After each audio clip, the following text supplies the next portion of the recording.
World কাপের পর এবার আইপিএলের পালা। আইপিএলে প্রত্যেকটি দলের অধিনায়ক হচ্ছেন ভারতীয়, শুধুমাত্র একটি বাদ দিয়ে, সেটা হচ্ছে সানরাইজ হায়দ্রাবাদ অর্থাৎ কাব্বা মারানের দল, যেখানে সানরাইজ হায়দ্রাবাদের অধিনায়ক হচ্ছেন অস্ট্রেলিয়ার অধিনায়ক প্যাট কামিন্স, যিনি চোটে জেরবার।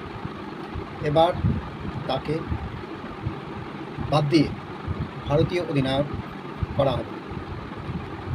সেই ভারতীয় অধিনায়ক হতে চলেছেন ঈশান কিষান, যিনি সৈয়দ মুস্তাক আলী ট্রফিতে বিহারকে নেতৃত্ব দিয়ে তিনি চ্যাম্পিয়ন করেছিলেন এবং তারপর তিনি ভারতীয় দলে সুযোগ পান, অর্থাৎ তাকে 2 বছর সাসপেন্ড করে রাখা হয়েছিল। তারপর তিনি ভারতীয় দলে সুযোগ পেয়েছেন এবং তার ব্যাট থেকে 317 রান এসেছে এবং এই আগুনে ফর্মের জন্য এবার আইপিএলে তাকে অধিনায়ক করার কথা ভাবছে কাব্বা মারানের দল।